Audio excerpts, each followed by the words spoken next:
Praise the Lord. आप सबको जय मसीह की। मैं परमेश्वर का धन्यवाद देता हूं आज की सुबह दिखाने के लिए। एक और दिन परमेश्वर ने हम सबके जीवन में जोड़ दिया।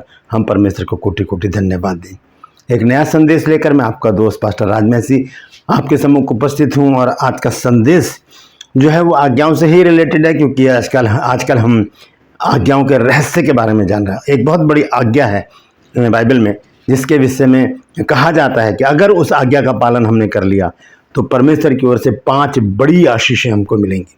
और वो आशीषें जो हर एक मनुष्य को चाहिए, तो वो क्या आज्ञा है और क्या आशीषें हैं वो मैं आपको बताऊंगा। तो बने रहिएगा मेरे साथ, शुरू से लेकर अंत तक पूरा संदेश सुनिए और इसे शेयर भी कीजिए। आज का जो ट्रू पर्सनल सवाल है वो मैं आगे चलकर आपको बताऊंगा। एक छोटी सी प्रार्थना करके आज के वचन को हम शुरू करते हैं। प्रभु जी, मैं धन्यवाद देता हूँ आज की सुबह दिखाने के लिए, और विनती करता हूँ प्रभु जी, आज के वचन को भी शेयर करने मेरी मदद सहायता कर। मेरे होठों को, मेरे दिल दिमाग को छूकर ब्लेस कर। मेरी आत्मा और मेरा शरीर तेरे ही कब्जे में रहे, ताकि बोलने वाला मनुष्य नहीं बल्कि तेरा आत्मा हो। जितने भी लोग इस वचन को देख रहे हैं, सुन रहे हैं, उन सब पर मैं तेरी आशीष बोलता हूँ और विनती करता हूँ प्रभु जी, इस वचन के द्वारा प्रभु जी उस आज्ञा का पालन करने वाले तेरे बच्चे बने और उन 5 बड़ी आशीषों को पाएं जो तू देना चाहता है।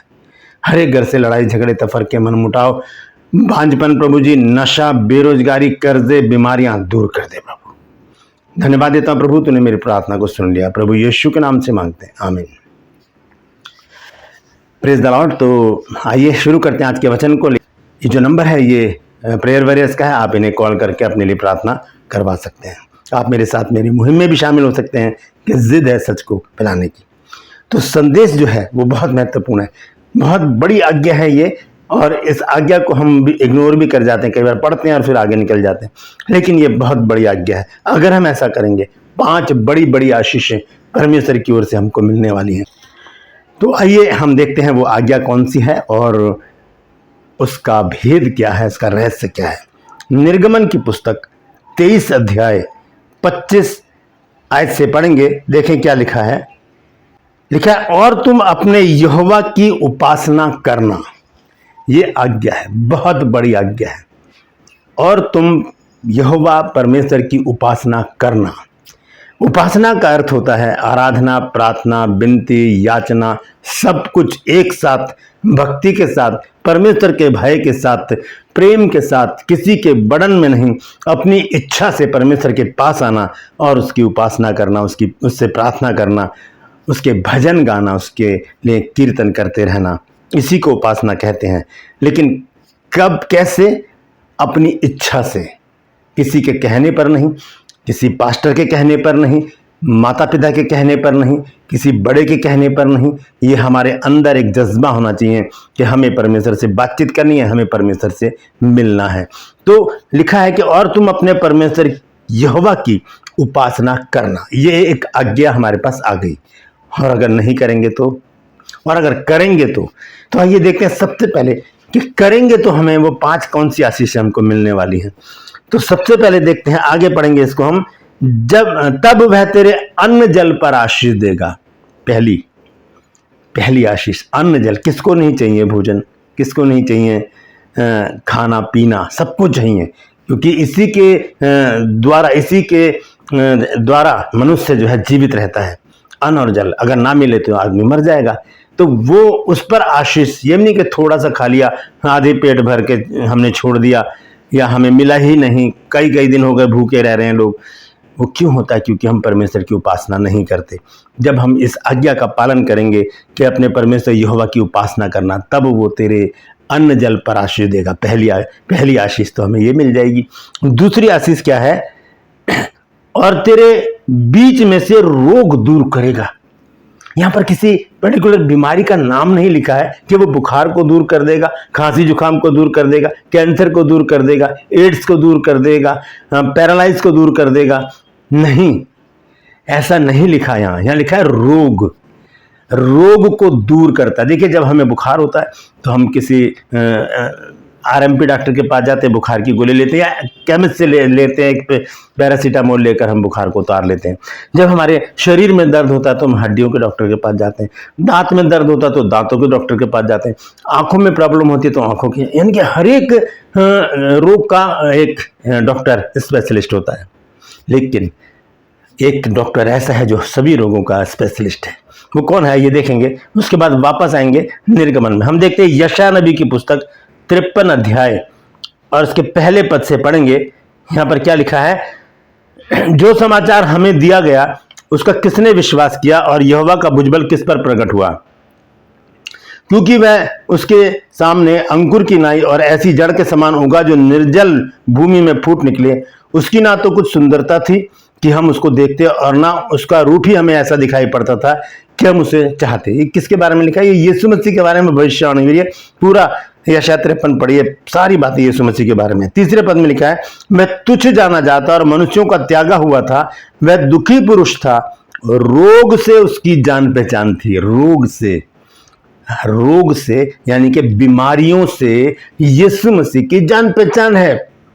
वो हर एक रोग का स्पेशलिस्ट है, लेकिन उन रोगों को दूर करने के लिए हमें क्या करना होगा, हमें उपासना करनी होगी परमेश्वर की। जब हम निर्गमन में पढ़ते हैं 23 अध्याय और उसके 25 पद को जैसे हम पढ़ रहे हैं, यहाँ पर लिखा है कि और तुम अपने परमेश्वर यहोवा की उपासना करना, तब वो तेरे अन्न जल पर आशीष देगा। हम भूखे नहीं रहेंगे, भरपेट खाना खाएंगे, औरों को भी खिला देंगे। ऐसी आशीष परमेश्वर देगा जब हम उसकी उपासना करेंगे। दूसरी चीज, रोगों को दूर कर देगा। लिखा है और तेरे बीच में से रोग दूर कर देगा। कौन? प्रभु यीशु मसीह, क्योंकि रोगों से उसकी जान पहचान है। अगर कोई सा भी दर्द है, दांत में है, सर में है, आंखों में प्रॉब्लम है, शरीर में दर्द है, पैरालाइज है, एड्स है, कैंसर है, कोई सा भी रोग हो, यीशु मसीह के पास आ जाए, उसकी उपासना करने लगे और वो क्या कर देगा, रोगों को दूर कर देगा। आपने मेरी गवाही सुनी होगी, मुझे हार्ट प्रॉब्लम थी, मैं किसी हार्ट स्पेशलिस्ट के पास नहीं गया, मैं यीशु के पास आया, यीशु ने मुझे चंगाई दी थी, क्योंकि हर एक रोग से यीशु की जान पहचान है। Praise the Lord. यहाँ पे रुक के मैं आपको बताना चाहता हूँ कि ट्रू पल्स में आज का जो सवाल है वो ये है कि तीमुथियुस के माता पिता कौन थे। तीमुथियुस के माता पिता कौन थे? अगर जानते हैं तो कमेंट्स में लिख दीजिए, नहीं तो डिस्क्रिप्शन में आपको इस सवाल का जवाब मिल जाएगा। प्रेरितों के काम की पुस्तक में ये लिखा है, आप पढ़कर बता सकते हैं। तो दूसरी जो आशीष है वो है रोग दूर करने की। पहली आशीष है अन्न जल पर आशीष देगा, दूसरी आशीष है वो बीच में से रोग दूर कर देगा, तीसरी सबसे बड़ी आशीष, ऐसी आशीष जो लोगों को चाहिए ही चाहिए, जिसके लिए लोग लाखों करोड़ों रुपए खर्च कर देते हैं, मुल्ला मौलवी पंडितों के पास जा जाकर अपना समय, अपना विश्वास, अपना पैसा नष्ट कर देते हैं, वो है संतान की आशीष। लिखा है 26 पद में, तेरे देश में ना तो किसी का गर्भ गिरेगा, दूसरी चीज ना कोई बांझ होगी, और तेरी आयु में पूरी करूंगा। ना कोई बांझ होगी यानी कि यहां पर लिखा है कि मैं तेरी आयु, यहां लिखा है तेरे देश में ना तो किसी का गर्भ गिरेगा और ना कोई बांझ होगी। संतान की आशीष परमेश्वर हमको देगा जब हम उसकी उपासना करेंगे, जब हम उसकी उपासना करेंगे। चौथी आशीष, मैं तेरी आयु पूरी करूंगा, मैं तेरी आयु पूरी करूंगा। अकस्मात मृत्यु नहीं होगी, बल्कि परमेश्वर हमें पूरा जीवन जीने का अवसर देगा, हमारी आयु को पूरी करेगा, तब वो हमें अपने पास बुलाएगा। ये चौथी आशीष है। पांचवी आशीष, लोग हमसे भय खाएंगे, लोग हमसे भय खाकर भाग जाएंगे। देखिए लिखा है 27 पद में, जितने लोगों के बीच तू जाएगा उन सबों के मन में मैं अपना भय पहले से ऐसा संवाद दूंगा कि उनको व्याकुल कर दूंगा, और मैं तुझे सब शत्रुओं की पीठ दिखाऊंगा, और मैं तुझे सब शत्रुओं की पीठ दिखाऊंगा। यहां पर लिखा है 27 पद में, जितने लोगों के बीच तू जाएगा उन सबों के मन में मैं अपना भय पहले से ही संवाद दूंगा कि उनको व्याकुल कर दूंगा, और मैं तुझे सब शत्रुओं की पीठ दिखाऊंगा। जो विरोधी हैं वो हमारे पास आएंगे ही नहीं, वापस चले जाएंगे, भाग जाएंगे। तो ये 5 प्रकार की आशीषें हमें परमेश्वर देने वाला है, लेकिन हमें क्यों नहीं मिलती? इसके लिए मैं एक वचन आपको पढ़ाना चाहता हूं, न्यायियों की पुस्तक उसका 10 अध्याय और उसके 33 पद से हम पढ़ेंगे। यहां पर लिखा है, इजरायलियों ने यहोवा से कहा, हमने पाप किया है। देखिए पाप किया है, यहां पर यह इस बात को मान रहे हैं कि हमने पाप किया। क्या पाप था उनका? इसलिए जो कुछ तेरी दृष्टि में भला हो वही हमसे कर, परंतु अभी हमें छुड़ा। कहां से छुड़ा? बताता हूं अभी। तब वे पराये देवताओं को अपने मध्य में से दूर करके यहोवा की उपासना करने लगे। पराये देवताओं की उपासना करने लगे थे ये लोग, और इन्होंने पाप कर डाला, परमेश्वर इनसे नाराज हो गया। और अब ये पश्चाताप करके परमेश्वर के पास आकर क्या कहते हैं 33 पद में, इजरायलियों ने यहोवा से कहा, हमने पाप किया है, इसलिए जो कुछ तेरी दृष्टि में भला हो वही हमसे कर, परंतु अभी हमें छुड़ा ले। आज हम भी अपने हाथों को उठाकर कहें, प्रभु हम जिसकी उपासना कर रहे हैं आज हमें उससे छुड़ा ले। प्रभु अपनी आंखों को बंद करके कहें, प्रभु हम जिसकी उपासना कर रहे हैं, मैं जिसकी उपासना कर रहा हूं, कर रही हूं, आज मुझे उससे छुटकारा दे ताकि मैं तेरी उपासना करूं और ये पांचों आशीषें मेरे जीवन में आ जाए। परमपिता परमेश्वर मुझे शक्ति बल सामर्थ्य दे ताकि जिनकी मैं उपासना कर रहा हूं, जिनकी मैं उपासना आज कर रही हूं, वो मेरे जीवन से दूर हो जाए और मैं खुद उन्हें अपने जीवन से दूर करूं। मैं तेरे पास आ जाऊं और तेरी उपासना करूं ताकि ये सारी आशीषें मुझे मिल जाए। यीशु के नाम से मांगते हैं, आमीन। ये छोटी सी प्रार्थना कीजिए, देखिए परमेश्वर इस वचन के द्वारा आपके जीवन में काम करेगा।